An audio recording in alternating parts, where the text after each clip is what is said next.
Podium Podcast. Lo mejor está por escuchar. Saldremos mejores. Con Inés Hernán y Nerea Pérez de las Heras.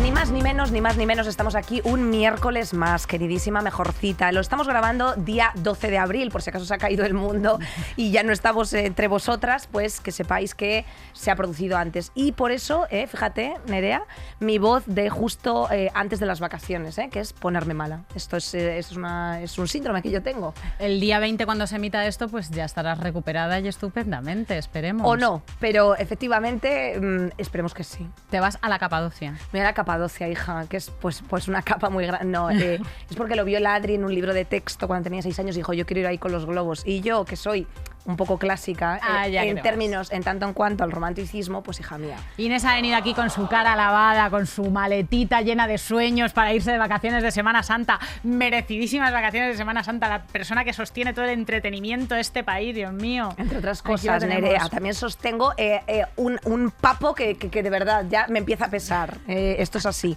Nerea, ¿tú cómo estás, compañera? Estoy fenomenal. Bueno, no voy a, no voy a hacer el paripé. Has apuntado alto, No voy a hacer el paripé con vosotras porque ya son 21 programas.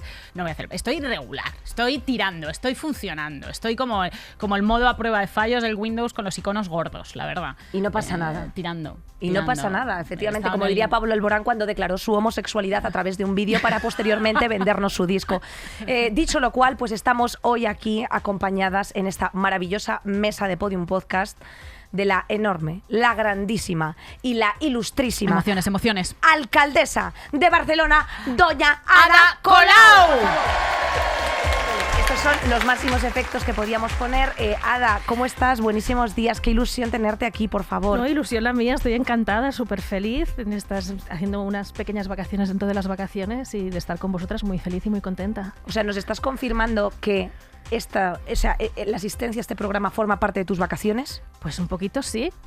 O las has interrumpido un poco para venir a que te pongamos la cabeza como un bombo. También eso hay que decirlo. Yo estoy muy feliz de estar aquí con vosotras, os admiro, me divierte y me encanta escucharos y por lo tanto es un momento de felicidad y de gratificación que lo asocio también con las vacaciones. Bueno, además pues estaba con los niños, claro, sí. Que me gusta estar mucho con los niños, pero también estar un ratito sola en el AVE, poder estar leyendo un rato, venir aquí, charlar con vosotras, pues en ese sentido son unas pequeñas vacaciones. Intentaremos estar a la altura de una charla con las amigas. Efectivamente, no me puedo creer que el Spring Break que estés decidiéndose a venir a Saldremos Mejores, por lo tanto nos sentimos muy halagadas. Muy contentas. Hemos hecho un espectáculo digno de las histéricas del Hospital de la Salpêtrière. Te hemos enseñado los áticos de Madrid, que yo sé que no están a la altura de esas terrazas fabulosas que tenéis en la ciudad condal, que se dice por parte de los medios, pero estamos muy orgullosas de poder contar contigo. Entonces, si tú no la conoces, cariño, querida, que yo sé que si tú eres consumidora del podcast, pues ha de ser, te vamos a hacer aquí unas líneas, que es lo que teníamos un poco preparado. Personaje histórico ya en la vida, primera mujer alcaldesa de Barcelona y primera que pasó del activismo del movimiento antidesahucios a la política. Esto es así. Exactamente. Ada Colau es actualmente enviada especial para la relación de las ciudades con las Naciones Unidas y vicepresidenta europea de la Comisión Directiva del C40, que es la red municipal de ciudades que trabajan para hacer frente a la crisis climática. Esto es importante destacarlo porque, oye, es un mérito internacional que además mira hacia el futuro. Y a otras muchas cosas, efectivamente, con la particularidad de que hoy ha venido aquí a hablar precisamente de las redes sociales, porque efectivamente Ada Colau es la única política a su nivel que creo que tiene ese número de seguidores en Twitter y pues bueno, lo ha abandonado porque hay vida más allá de Twitter, cariño, y precisamente queríamos hablar un poco de eso. No sé si quieres completar algo más. Es que es una estudiosa, ella es filósofa, bueno, todas las cosas que sabemos de la fundación de la plataforma de afectados por la hipoteca en su momento, el proyecto Guanyem Barcelona también. No sé si hay alguna cosa que tú quieras también señalar. A ver, a mí me gustaría, es que antes de llegar aquí hemos estado comentando que donde estás de vacaciones es en un pueblecito de Huesca, que es Sí. Que está cerca del pueblo de tus abuelos. Sí, mis abuelos paternos eran de Güell porque murieron y que es un micropueblo de 4 casas literalmente desperdigadas por un monte, más o menos cerca de Graus. Y sí, y la verdad es que me emociona siempre volver por esa tierra, que siento muy, muy mía, iba de pequeña y bueno, y lo que te comentaba es que realmente aún hoy tengo sensaciones de extrañeza de pensar, madre mía, si mis abuelos hubieran visto que llegaba alcaldesa de Barcelona, porque es no que lo llegaron a ver.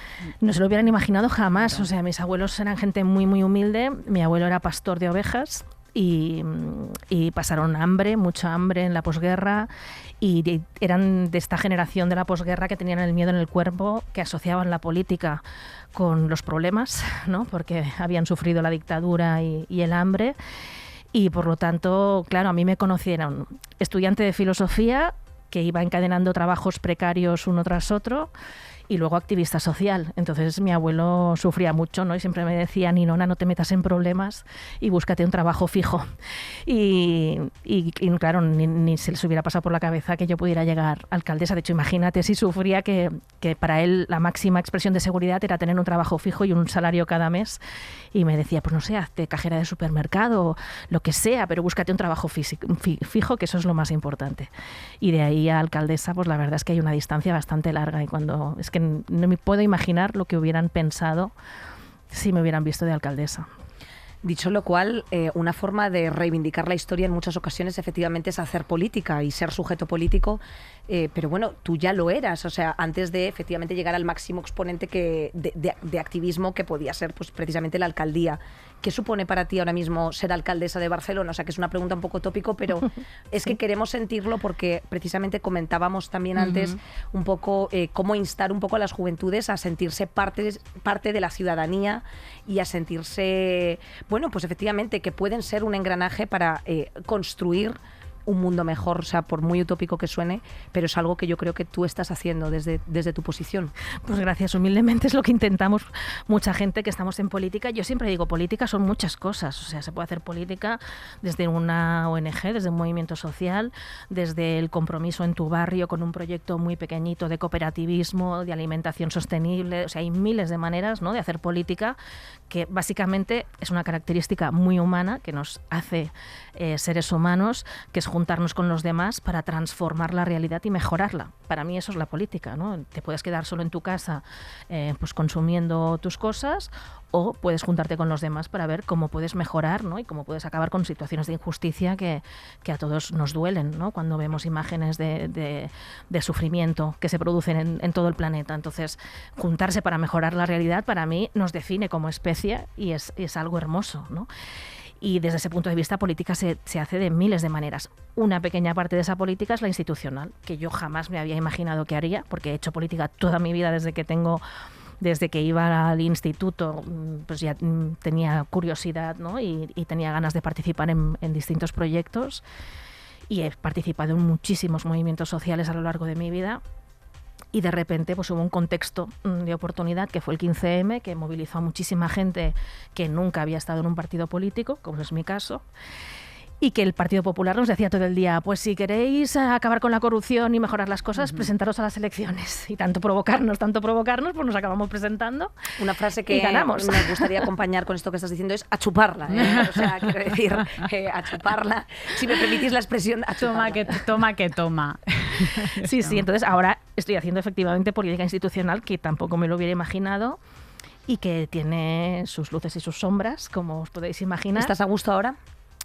O sea, si tú me preguntas en general, yo miro hacia atrás, no me he arrepentido ni un solo día de mi vida de haber dado este paso, porque realmente es algo histórico. O sea, que gente como nosotros, no solo soy la primera mujer alcaldesa, soy la primera mujer alcaldesa que viene de clase humilde, de familia trabajadora, que no conocía a nadie de las élites en la ciudad, que eso se nota mucho en el día a día, porque luego tú te reúnes con gente de poder de verdad de la ciudad y notas que es la primera vez que no tienen el teléfono del alcalde, que es la primera vez que no tienen relaciones familiares con el alcalde, que no se encuentran en sus reuniones sociales con el alcalde. Eso forma parte de una inercia del poder, que es relacionarse, ¿no?, entre las propias familias del poder. Claro, de repente llegamos gente que no habíamos participado en ese mundo de las élites. Que no habíais ido al mismo colegio, claro. Claro, es que y eso se nota mucho. Yo creo que eso es muy saludable, porque ya solo ese hecho, ¿no?, pues es también hacer que se renueve en la institución y las relaciones políticas de la institución. Entonces, claro, Creo que es hermoso que estemos dando este paso y estamos pudiendo hacer muchas cosas, no todas las que nos gustarían, también te comes muchas contradicciones, muchos límites, muchas cosas no dependen de ti, pero estás pudiendo hacer muchas cosas que nos decían que eran imposibles. Y luego además también lo que sientes es una gran responsabilidad, precisamente porque eres la primera mujer alcaldesa que viene del activismo, que viene de una familia humilde, pues tienes que demostrar más, ¿no? Y no tiene que ser una anécdota de los libros de historia, sino que realmente tienes la responsabilidad de que cuando gente que nadie esperaba en la institución finalmente hemos llegado, pues que efectivamente sirva para demostrar que muchas cosas que nos decían que eran imposibles están siendo posibles ahora mismo. Y de ser referente, también te digo, claro. o sea, efectivamente, o sea, lo que estás haciendo es una responsabilidad doble de ser referente y que también hay una... o sea, estas mismas líneas las reivindicaría nuestra compañera Enara Álvarez precisamente diciendo por qué tenemos todo el rato que demostrar que somos las mejores, no puede haber un titubeo en nuestro discurso, no puede haber un fallo. Bueno, pues también has dicho la clave, que también es por ser mujeres, hay un doble señalamiento, Nerea. Sí, y por no pertenecer a estas clases sociales que generalmente se han repartido el poder a las élites. Nosotras en este programa criticamos, en cada programa creo que no nos ha faltado uno, llevamos un bingo, la meritocracia todo el tiempo como un sistema que no funciona, que es realmente un mito, que no va, pero, amiga, hay casos como el de Ada Colau, que... hay que reconocer que esto es fruto del trabajo, de la capacidad política, de la movilización, del esfuerzo, de tener una idea, tener una propuesta que sea válida, movilizar a la gente de tu alrededor y que todo eso funcione. Pero el esfuerzo colectivo, ¿eh? No Exactamente, el esfuerzo, obviamente el esfuerzo yo sola colectivo. no habría claro, llegado ahí. O sea, es fruto de... Y yo soy, digamos, la más visible de un grupo de gente comprometida que cada día se deja la piel, o sea que no... ¿Qué le diría la hada alcaldesa, la hada activista? ¿De Esa qué pregunta cositas? no me la habían hecho nunca. No te puedo creer. No, y es que siempre lo digo, yo entiendo que desde fuera surja esa pregunta, pero es que yo me siento exactamente la misma. La misma mujer. Me Total. siento 100% la misma persona. De hecho, incluso todavía ahora ya han pasado más de 7 años o alrededor de 7 años de ser alcaldesa y todavía hay esos momentos de extrañamiento, ¿no? Pues eso, que te coge de decir, pues, qué fuerte, ¿no? Es que realmente estoy aquí, pero he estado mucho más tiempo en otro lugar y he mantenido mi forma de vida en todo lo que he podido, mis hijos siguen yendo a la escuela pública, yo sigo viviendo en la misma casa de alquiler. Entonces, no sé, algunas cosas cambian, claro que cambian porque tengo una agenda imposible que no tenía antes y que trabajas 7 días a la semana y que tienes que ir por 50.000 sitios diferentes. Hay cosas que cuestan más, ¿no? Y hay cosas que no haces muchas cosas que en las que no habías pensado, porque una cosa es decir alcaldesa, porque claro, alcaldesa quiere decir muchas cosas diferentes en el día a día. Entonces, Total. Por ejemplo, al principio me acuerdo que sufría mucho con, como yo le llamaba, el complejo de superficialidad, porque, claro, yo venía del activismo por el derecho a la vivienda, entonces creo que puedo decir humildemente que de vivienda sé mucho, porque he estado muchos años trabajando en el tema, y además había estudiado filosofía y me gustaba muchísimo leer. Claro, pasas a ser alcaldesa y como eres la máxima representante de una institución bastante grande como es el Ayuntamiento de Barcelona, que tiene 15.000 trabajadores y trabajadoras, en la ciudad es una ciudad apasionante donde pasan muchas cosas, entonces tienes que ir a muchos actos diferentes. Entonces, nada más empezar a ser alcaldesa, tienes que ir a un acto cultural, a un acto de deportes, a un acto de economía, y en todos quieren que hables, ¿no? Que dices, a mí me gustaría escuchar un poco y solo hablar con propiedad de aquello que realmente conozcas, ¿no? Pero realmente todo el mundo espera que hables en cualquier acto de cualquier tema que se produzca en la ciudad. Entonces, claro, yo que venía pues de estudiar mucho algunos temas concretos, al principio me costaba porque tenías el síndrome de la impostora un poco, ¿no? De decir, otros no han tenido nunca ese problema y han hablado sin conocer nada, y no han tenido ese problema. Yo, en cambio, sí lo tenía, sinceramente. De ¿no? hecho, yo creo que ese es el síndrome de la era hipermoderna, precisamente el hablar desde la superficialidad de muchos temas sin profundizar en ninguno, y yo creo que nos lleva un poco a nuestro tema principal que queríamos tratar contigo, que es el odio en las redes sociales.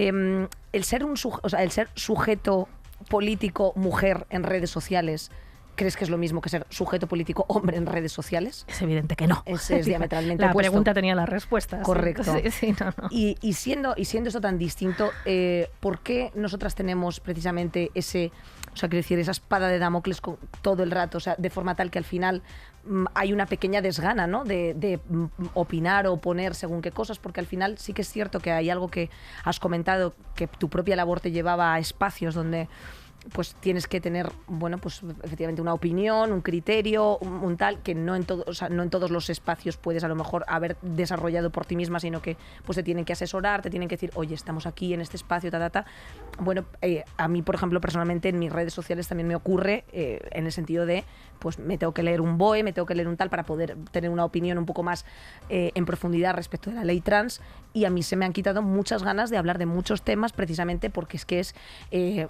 a lo mejor una resaca de 3 días después de críticas y de insultos y de amenazas de muerte, que el normalizarlas, ¿verdad, compañera? Es una cosa que también detestamos. O sea, quiero decir, yo no quiero normalizar que me estén llamando guarra, puta, infame, te arrastraría de los pelos por toda España todos los días, porque aunque es verdad que tú capes el temporal y digas, es una cuestión de supervivencia básica, pero claro, ¿a costa de qué? A costa de que tú a lo mejor psicológicamente no toc. Entonces, claro. ¿cómo has vivido tú esta parte? O sea, quiero decirte, ¿qué consejo le darías a las personas para que A, o lo mantuvieran, o B, se alejaran o tratasen las redes con cierta higiene digital, por así decir? Bueno, yo nunca le diría a nadie qué tiene que hacer, si tiene que estar dentro de las redes o fuera, pero yo dejé Twitter y la verdad es que no me he arrepentido tampoco ni un solo día. Estoy muy feliz de haber dejado Twitter, porque creo que concretamente esta red ha tenido una deriva, que además es una deriva también comercial. O sea, es una gran empresa que hace miles de beneficios a costa de polarizar a la sociedad con un algoritmo y de premiar la tensión, la cultura del zasca, incluso el acoso y el insulto. Entonces, viven, digamos, de sacar lo peor del ser humano, y por lo tanto yo creo que como política no tengo que contribuir al mal, tengo que intentar, en la medida de lo posible, contribuir al bien, y por lo tanto Twitter per se podría ser algo mejor. Yo creo que en sus orígenes era algo mucho mejor, era una red social útil que nos ha permitido hacer visibles muchas cosas invisibles, entrar en contacto con gente del mundo entero que si no hubiera sido muy difícil contactar. Es decir, las redes sociales tienen cosas objetivamente muy buenas, evidentemente en su justa medida y si no las confundimos con el 100% de la realidad. Es decir, el mundo físico existe, tiene muchas cosas buenas que el mundo digital no va a poder sustituir, ¿no? Entonces, en su justa medida, las redes sociales pueden ser positivas. Lo que ocurre es que creo que Twitter ha tenido una deriva que ahora para mí lo negativo pesa más que lo positivo. Es tan sencillo como un análisis racional. Entonces no me victimizo. Para mí es muy importante denunciar, por un lado, que efectivamente como mujer se sufre mucho más en redes sociales y concretamente en Twitter el insulto, el acoso, ¿no? Pero no solo como mujer, también cualquier tipo de minoría o de diversidad, ¿no? Puede sufrir los ataques enjambre de estas manadas del odio.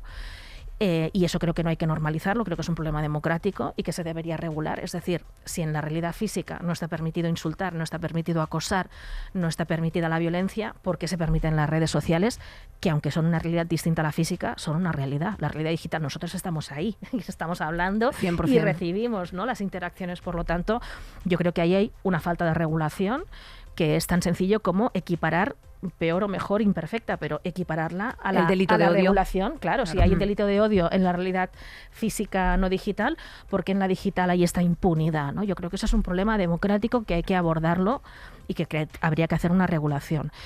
Pero dicho esto, insisto, yo no he dejado la red desde el victimismo de, ay, es que estoy harta de que me insulten o me acosen. No, es que yo he hecho un análisis racional y para el trabajo que yo quiero hacer, creo que Twitter hoy es más negativo que positivo y creo que además te deforma la visión de la realidad, porque la realidad es mucho mejor que Twitter, afortunadamente, y está llena de cosas buenas que en cambio Twitter no te deja ver. Y además, especialmente en la política, creo que Twitter ha puesto ahí un ritmo frenético que quita los matices, que quita el diálogo, que quita el interés sincero por la otra persona, que premia el zasca y la falta de empatía. Bueno, pues yo no quiero ese mundo, entonces no voy a participar de un mundo que me parece que es lo contrario de lo que yo quiero construir. Y añadido, y solamente una línea, y añadido a lo que tú estabas diciendo, Ada, que también lo hemos comentado nosotras muchas veces, no solamente premia esas cosas, sino que al final acaba haciendo una política tuitera. O sea, que no es una política para el pueblo, sino que es una política orientada en exclusiva a generar el titular. De hecho, claro, o sea, se ha transformado, como que ha deformado nuestra realidad política. Y yo te he oído decir que no era algo personal. O sea, que tu abandono de Twitter, siendo una de las políticas que más seguidores tenía en Twitter, no había sido porque tú te sintieras personalmente agredida a pesar de la cantidad de odio que recibes, sino que lo hacías para hacer buena política. ¿Es posible, sin utilizar esta herramienta, que en tantos sentidos es tan negativa? En el sentido de que es propiedad de una empresa mastodóntica, que esa empresa, como estábamos diciendo, premia que la sociedad esté polarizada, que los discursos políticos que se premian son los de 10, 15 segundos, 3 líneas, con lo cual lo que se busca es emocionar, tanto para bien como para mal, o sea, o cabrear o buscar la frase que sea más movilizadora. Una vez que el ambiente y la manera de comunicarse con las grandes masas de gente está tan contaminada, tan mediatizada por las redes sociales, ¿cómo hacemos para comunicarnos fuera de ahí, para hacer política fuera de ahí, para hacer buena política fuera de ahí? Pues ya digo, yo no soy, sobre todo, cuando me hago mayor y hago más política dentro o fuera de la institución, cada vez soy menos purista y menos maximalista. Es decir, no existen los lugares perfectos, ni dentro ni fuera de las redes. O sea, no existen los lugares perfectos. Dicho esto, yo lo que he comprobado es que la realidad física a día de hoy es muchísimo mejor que Twitter. O sea, si yo fuera por Twitter no pisaría la calle.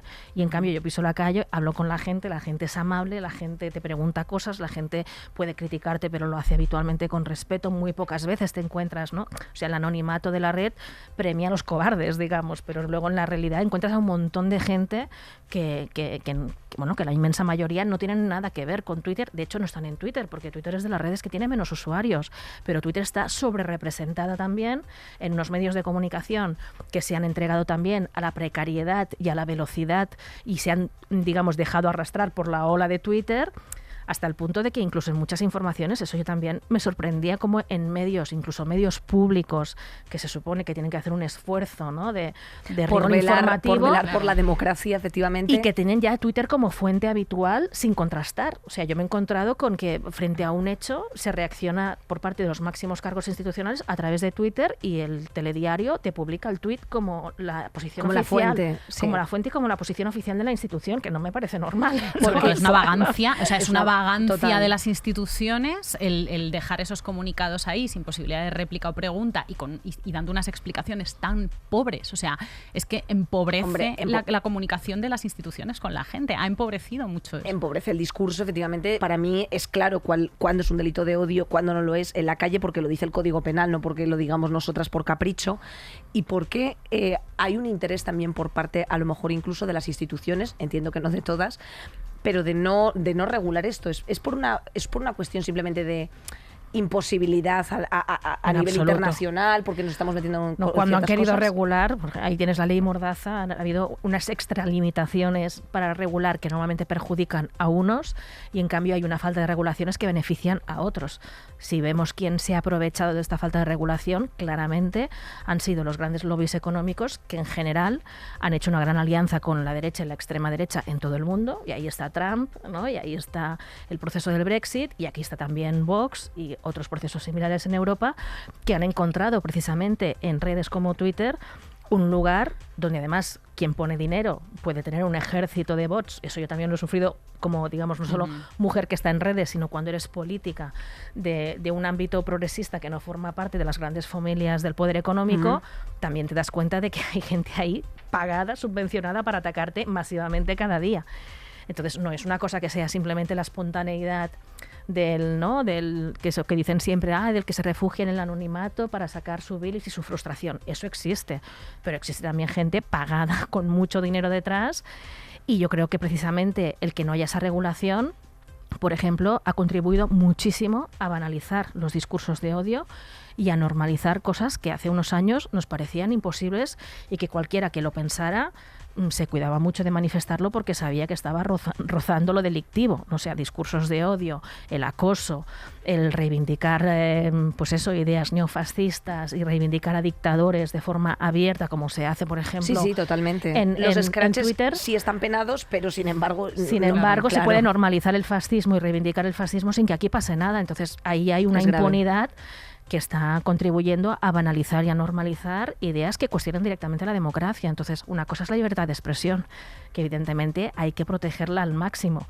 pero en un país donde, por ejemplo, existe un código penal para que alguien que canta una canción de rap porque critica la monarquía, o un titiritero porque hace una obra de teatro crítica, puede entrar en la cárcel. Esta barbaridad hoy es posible en el Reino de España. y en cambio no se puede regular en las redes sociales la reivindicación del fascismo o los discursos de odio o el acoso o el insulto. No me lo creo, hombre. Claro que se puede, lo que pasa es que no quieren. Pero creo que evidentemente hay que reivindicar que como mínimo las reglas del juego sean iguales para todos, dentro y fuera de las redes. No tiraríamos, o sea, no sería peligroso entrar ahí, porque al final es lo que dices, son empresas privadas poderosísimas en las que ahora mismo tienen en sus manos, y lo hemos visto con las elecciones estadounidenses, lo hemos visto con el Brexit, tienen un papel tan preeminente en nuestras vidas y en la geopolítica, que dejar la comunicación en sus manos es peligrosísimo. O sea, al final, ¿no crees que quizá la regulación podría jugar en nuestra contra? No, yo creo que la regulación tiene que servir, insisto, para que haya las mismas reglas del juego para todos. O sea, el Estado de Derecho es eso, ¿no? Es que la ley sirva para proteger especialmente a los más vulnerables. Ahora mismo en las redes sociales está pasando lo contrario. Están protegiendo a los poderosos. Están protegiendo a los poderosos y está incluso exponiendo más o permitiendo el acoso sistemático, ¿no? A una persona trans o a una mujer por ser feminista, o etcétera, etcétera. Estamos viendo esos procesos de bullying directamente, cuando no cosas más graves. Entonces, insisto, si eso está regulado fuera de la red, ¿por qué no está regulado dentro de la red? Porque yo creo que responden a unos determinados intereses que quieren movilizar la opinión pública hacia sectores mucho más conservadores, e incluso directamente hacia la extrema derecha, que, insisto, hoy tiene un nivel de representación institucional que hace unos años era inimaginable, y yo creo que en parte tiene que ver con esta impunidad que ha habido en las redes sociales para reivindicar cosas que fuera de la red son delito, según el Código Penal. ¿Lo ha sabido manejar la ultraderecha mejor en su favor o manipular? Claramente, además de poner mucho dinero por en medio. Sí, yo creo que sí. ¿En qué perjudica a un político tener redes sociales? Bueno, yo creo que hay cosas buenas, insisto, yo soy de las primeras que, sobre todo en la primera etapa, tanto de Twitter como de otras redes, como Facebook o ahora Instagram. Facebook, aquello. Sí, todavía vive. Pero bueno, que le hemos sacado mucho partido de eso, de hacer visibles cosas que eran muy difíciles de visibilizar en los medios tradicionales. O sea, que reivindico el papel positivo de las redes sociales. No creo que en sí mismas sean malas. Lo que es malo es la ausencia de regulación. Y luego, para la política en concreto, yo creo que Twitter ha hecho daño en general, no solo por lo que comentábamos antes, de simplificar demasiado el discurso, eliminar los matices, premiar la pelea. Claro, ¿cómo puede ser que la política, que debe ser diálogo, acuerdo, consenso, buscar lo que nos une por encima de lo que nos separa, que aquello que nos separa lo podamos hablar desde el respeto para poder encontrar un punto intermedio? Claro, es exactamente lo contrario de lo que promueve Twitter, exactamente lo contrario, ¿no? Entonces, claro, para la política creo que son tiempos malos cuando Twitter, ¿no?, manda tanto en la comunicación de la política. Y luego hay una tiranía de la inmediatez, que es esta cosa de que porque eres política, si estás en Twitter, tienes que estar opinando todo el rato de cualquier cosa. O sea, cualquiera dice cualquier tontería, y ¿cómo es que Ada Colau todavía no ha dicho nada sobre esto? ¿Será por algo? Dices, oiga, es que tengo vida y tengo mucho trabajo y tengo 2 hijos. Yo no puedo estar todo el día en Twitter opinando de lo que dicen los demás, porque esta no es la realidad. De acuerdo que en el ámbito digital hay una cierta realidad, pero no nos olvidemos de la realidad física. A mí me iba muy bien cuando estaba en Twitter, ¿no? Una de las estrategias que tenía para tener muy claro dónde estaba cada cosa es que una de las cosas, cuando llegué a la alcaldía, te encuentras con una institución muy fuerte que tiene inercias muy fuertes y todo tiende a encerrarte dentro de los edificios, ¿no? Y claro, yo me entré en la política para hacer política con la gente en la calle, exacto, ¿no? Pero nada, de las inercias institucionales, nada te lleva a estar en la calle. Entonces me inventé una nueva forma de institucionalidad, que eran los encuentros con la alcaldesa cada 15 días, tanto si nieva como llueve, cada 15 días en un barrio diferente, encuentros abiertos de 3-4 horas con 300 vecinos y vecinas, y hablábamos de lo que quisieran, sin orden del día, sin medios de comunicación, totalmente. Era una maravilla, porque claro, era todo lo contrario de Twitter. O sea, venía un montón de gente, alguna gente con problemas serios, angustiada, que normalmente no eran los problemas que abrían los telediarios, ¿sí? Ni tampoco encabezaban los trending topics de Twitter, sino que eran problemas del día a día, que es lo que normalmente angustia más a la gente, ¿no? Y se generaban diálogos sinceros donde aportabas información, donde la gente entendía la complejidad, donde aportaban ideas y tú incorporabas ideas que te aportaban los vecinos. Eso tiene que ser la política, ¿no? Y las redes sociales contribuir a eso, pero no sustituir y pervertir por todo lo contrario, que es lo que está haciendo Twitter ahora mismo. Absolutamente. Claro, lo comentábamos antes también, que una de las grandes distorsiones y perversiones de los discursos en redes sociales es que yo creo que se ha desvirtuado completamente el adjetivo de activista.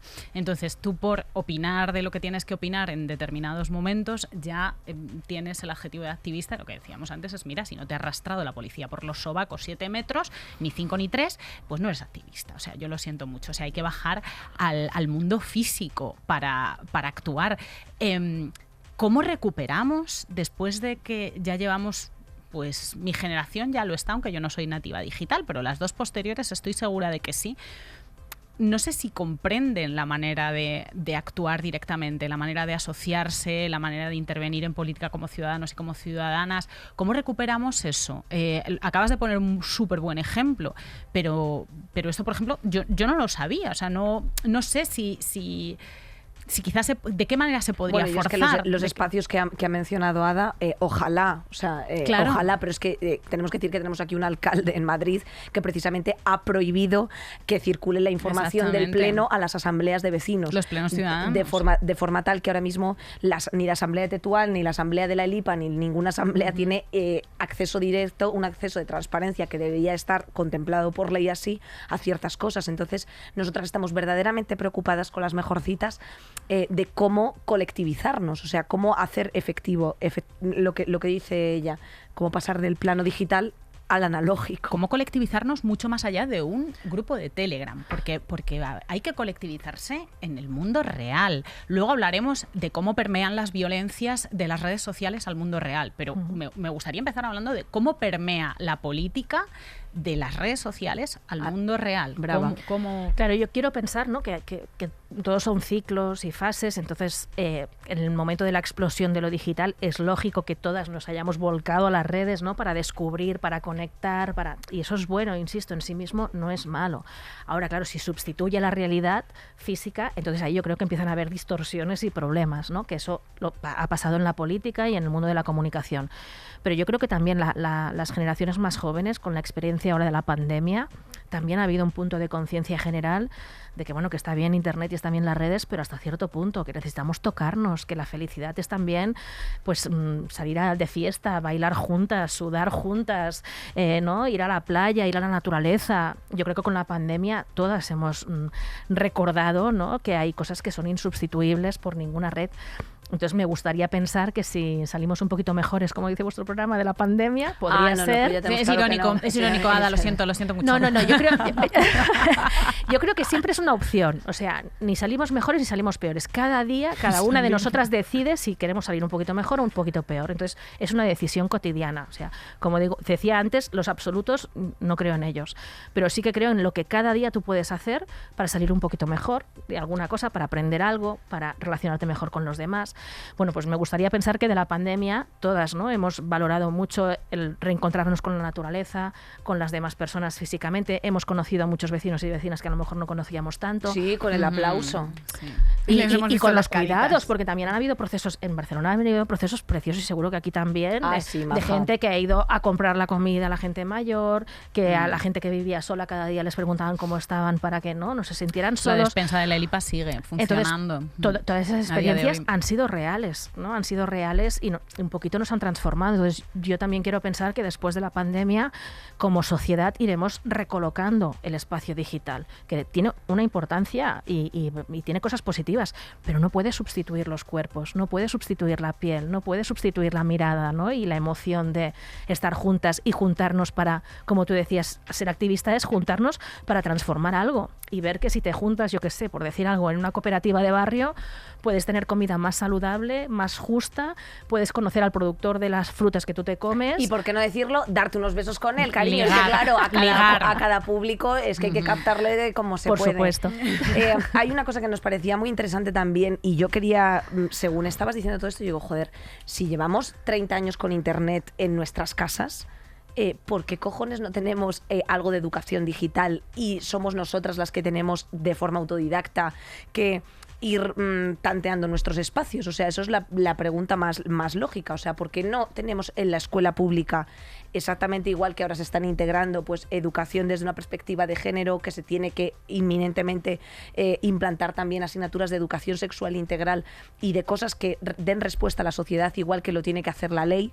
Coño, la educación es súper importante al final también. Entonces, ¿por qué no tenemos una educación digital que promueva precisamente buenas conductas más allá de si te enseñan un rabo, denúncialo? ¿Sabes? Bueno, ya es que para llegar al rabo hemos tenido que pasar una conversación en la que una persona está suplantando una identidad, hemos tenido a lo mejor que pasar una situación de bullying que se produce a través de ciertas redes sociales y que no comunicas a tus padres, lo cual no se hace eso. O sea, que si tú pasas una situación de bullying, tienes que aprender a comunicar esa movida en la que, bueno, pues rompas ciertas barreras digitales efectivamente, más allá del miedo de mañana me van a tundar en clase. O sea, es que es una problemática que va mucho más allá, porque efectivamente, nosotros siempre lo decimos, en Tinder está toda la ignominia y todo lo maravilloso que tiene la sociedad. O sea, al final en Tinder te encontrarás una bio que digas, cómo me gusta esta montañera, y luego después es una sapa. Pero de igual forma te pasa con las redes sociales. O sea, que decirte, también ahí tienes lo mejor y lo peor. Entonces, mira, a mí me acaba de pasar hace pocos días como madre, no como alcaldesa, como madre de un niño de 11 años, nos pasó que tenían, fruto de la pandemia, tenían un grupo, en este caso en Hangouts, donde habían estado hablando los niños y niñas de la misma clase. Y de repente, aquello que vas pasando por el comedor y escuchas, no, ¿por qué tal? ¿Por qué me han echado? ¿Por qué no sé cuántos?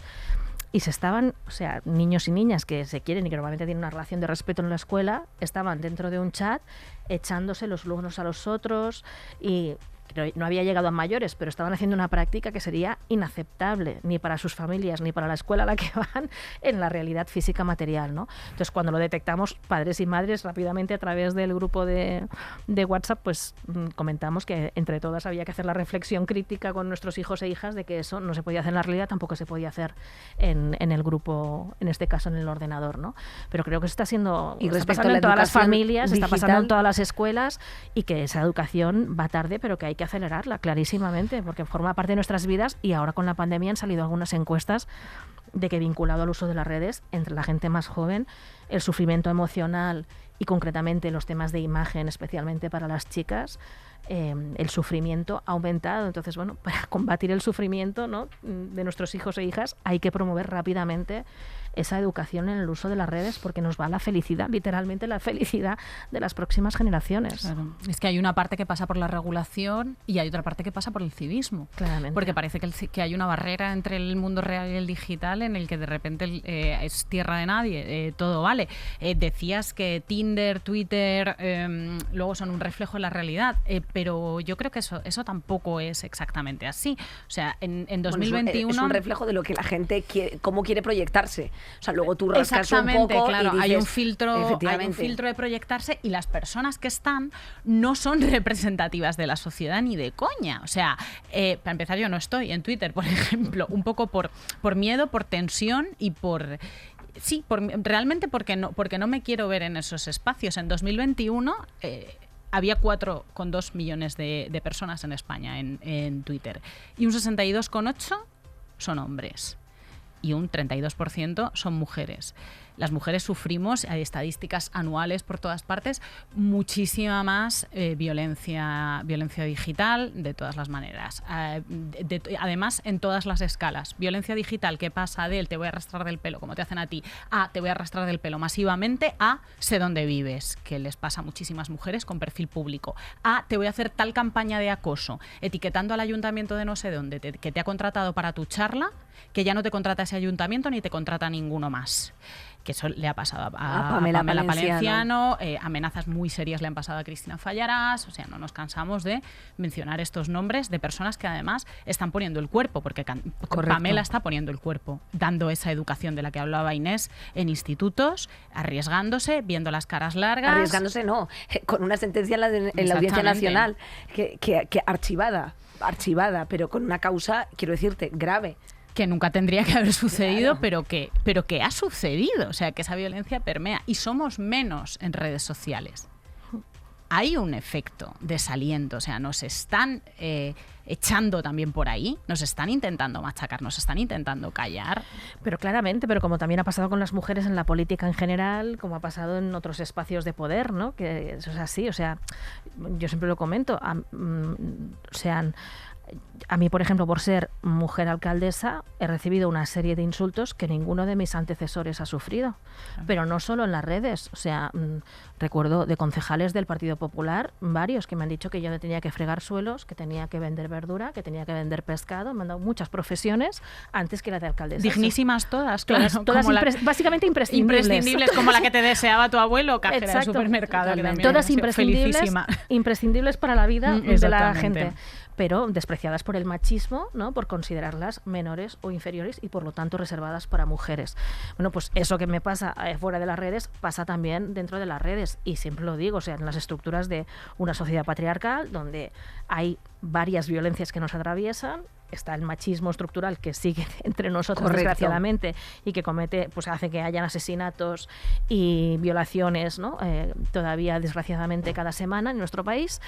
Pues esa misma violencia también llega a las redes y hay que combatirla en todas las esferas. Lo que pasa es que yo quiero elegir dónde y cómo hago frente a esa violencia. Entonces lo que no quiero es comerme la violencia porque sí. O sea, yo voy a seguir haciendo política por mucho que me digan que si tendría que estar vendiendo pescado o tendría que estar vendiendo verdura, cosa que me parecía ya muy bien y no lo descarto en el futuro, pero en todo caso ahora mismo estoy haciendo de alcaldesa y no voy a dejar de hacerlo porque un machirulo lo diga. Pues igual que contesto eso, en redes sociales utilizo las que a mí ahora me benefician y me aportan algo positivo, y por lo tanto soy activa, sobre todo en Instagram ahora mismo, porque Instagram me resulta más positivo para poder comunicar con otro ritmo, otro tono diferente. Y el día que a lo mejor me vuelva a interesar Twitter, pues a lo mejor vuelvo, pero lo que no voy a hacer es hacer una posición de resistencialismo, ¿no? Que para que no me echen voy a resistir en Twitter, ¿no? Sí creo que Twitter ahora mismo está dominada por el mal, porque entre el algoritmo, las hordas de extrema derecha, la gente que pone dinero con intereses muy concretos, o sea, va sumando todos esos factores, y ahora mismo creo que Twitter, pues como decía antes, lo negativo pasa por encima de lo positivo, y entonces en ese sentido es cierto que como mujeres sufrimos más violencia en Twitter que los hombres, pero no voy a resistir solo por ese hecho en Twitter. Realmente que se lo queden y que se lo coman, ¿entiendes? Porque sí, es una cuestión de autocuidado. No que no es mi espacio, que ese espacio ahora mismo no representa ni la política que quiero hacer ni el mundo que quiero construir. Ada, eres Katniss en los Juegos del Hambre. Nos representas a todas y nos defiendes a todas. ¡Qué maravilla! Y nos da mucha alegría que no tengas que soportar. Nos da mucha alegría, nos parece muy inteligente, nos parece muy acertado que no tengas que soportar los insultos desde primera hora de la mañana del capullo de Chema, porque tienes cosas mucho más importantes que hacer y nos conviene a todos los ciudadanos y ciudadanas, sobre todo a los de Barcelona, que las hagas.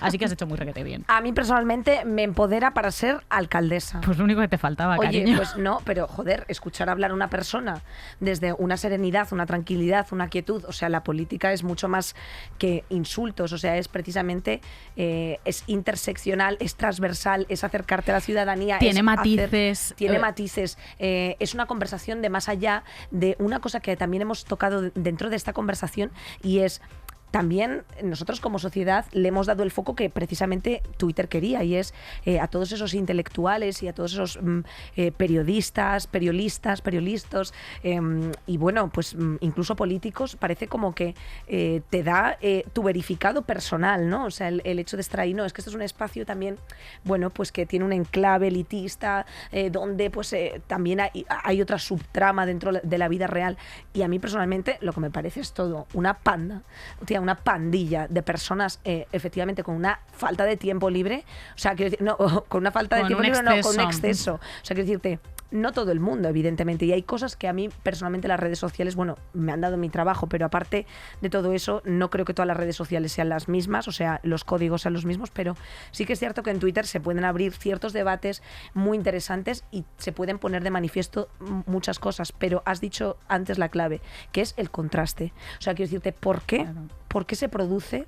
O sea, ¿por qué ha llegado una era digital donde se le dé bueno, pues más cobertura o más valor precisamente a un tuit que a descolgar el teléfono, que eso se hace por parte de las redacciones de medios, entre las que se tiene que incluir la casa, antes que efectivamente que una llamada. Oye, ¿qué ha pasado? ¿Me puedes explicar qué ha pasado, qué ha ocurrido? Porque muchas veces la tergiversación también induce a una bola de fake news, que me parece una cosa y nos tremenda. va la democracia en ello también, nos va la democracia en lo precarizados que está el trabajo periodístico en los medios, que los que tienen que ser independientes y no poner publi hay que suscribirse y siempre están como pidiendo su propia independencia y tratando de convencer a lectores, a lectoras de que si no existen no se pueden llevar a cabo investigaciones. Hablábamos en el siguiente programa, o sea, en el anterior programa, de la investigación del diario.es, en fin.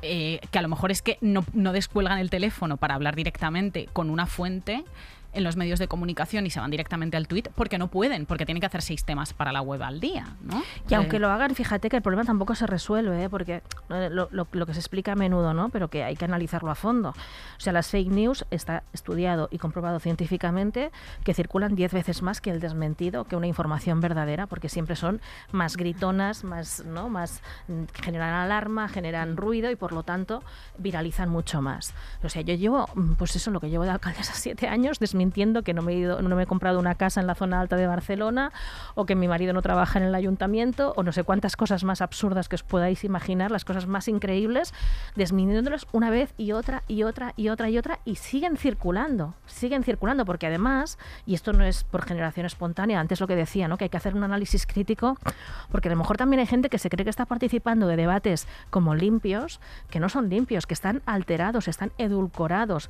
porque hay muchos intereses detrás. Entonces, cuando han visto cómo funcionaban las redes, ¿no? En el 15M fuimos la ciudadanía que nos reapropiamos de una red, por ejemplo, y la utilizamos para generar algo que no estaba previsto, y nos organizamos para hacer muchas cosas que no estaban previstas. Ahora, en cambio, gente de poder ha visto cómo funcionaba eso y ha pasado al revés, y se han reapropiado esa inteligencia colectiva y la han utilizado para otros intereses, poniendo mucho dinero por en medio.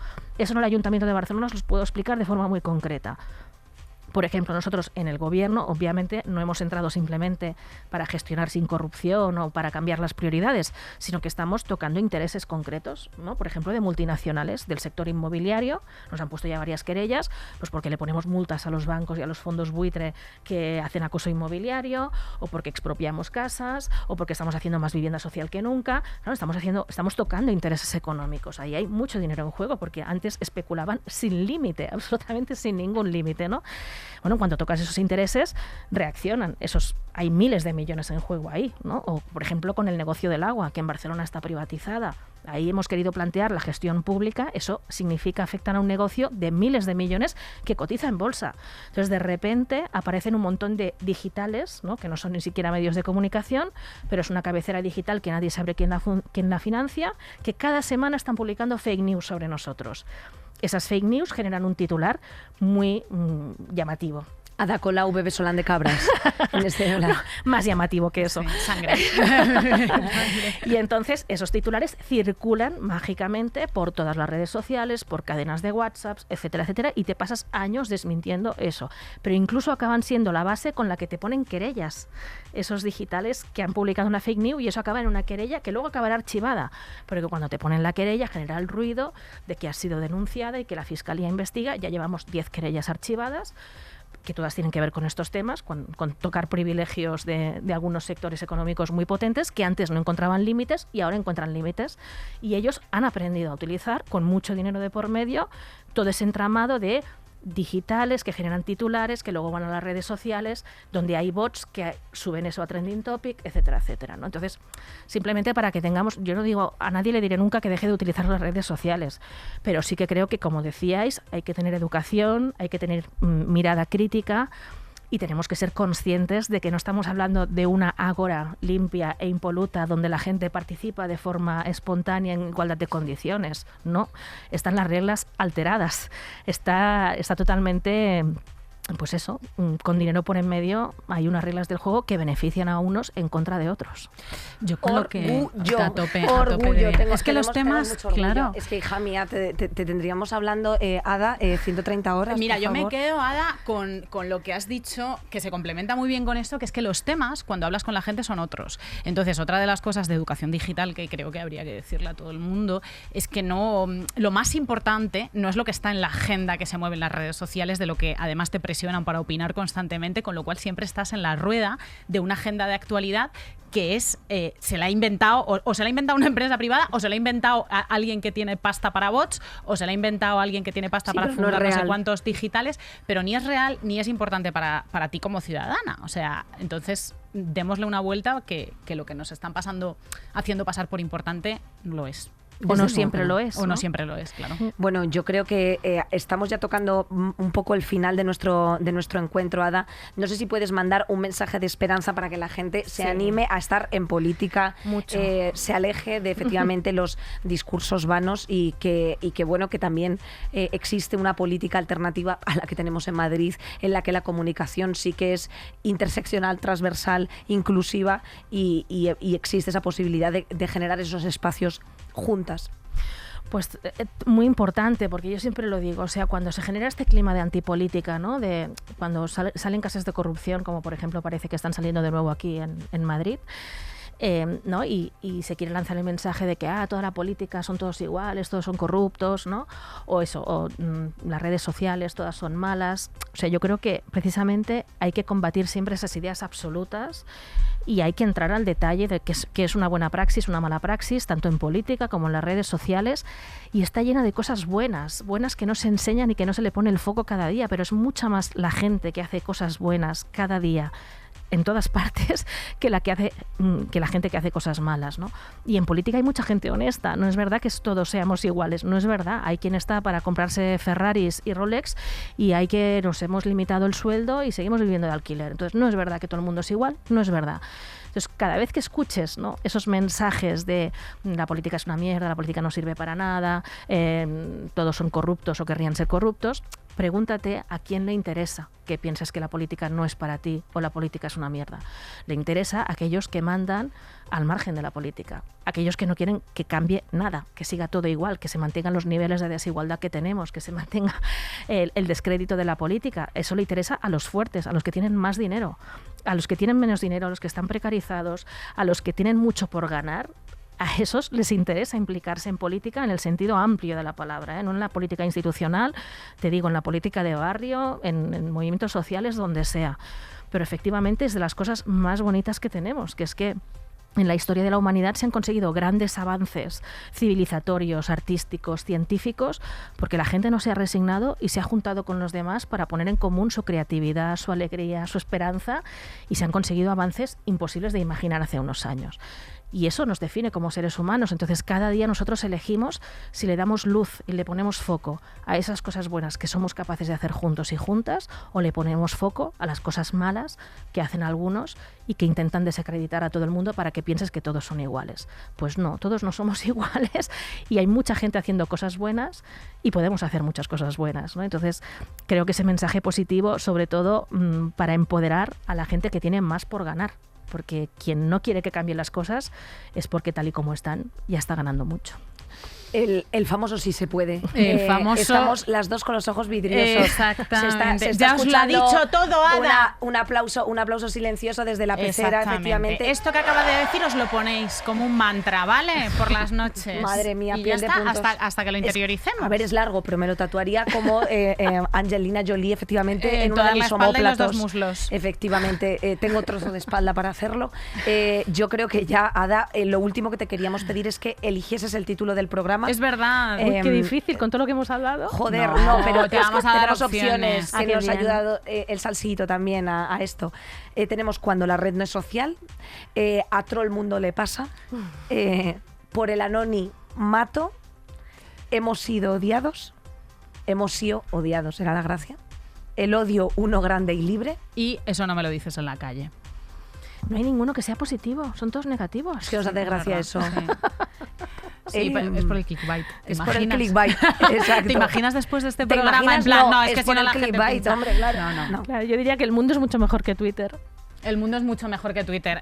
¿Lo quieres ya está. eso? Pues ya está. Oye, Ya no, está. o subtítulo, podemos hacer título y No, subtítulo. si Que te no, que gusta no. eso... El mundo es mucho mejor que Twitter, que nos lo ha bautizado. Nos lo ha bautizado Ada Colau. Vamos a ver, a ese título hay que romperle una botella de cava encima. Hombre, claro por favor, sí. que a mí no me gusta bien un cava. Hombre, visca Cataluña Te vas siempre. a poner a la fina filipina de Oye, cava que te pues, vas a Barcelona. Muchas gracias por haber Gracias. venido, por haber estado esta tarde aquí con nosotros. A vosotras. A todas las mejorcitas que nos habéis acompañado. Esperemos que hayáis disfrutado de estas delicias, de estas palabras que os han entrado en vuestros tambores auditivos, joder.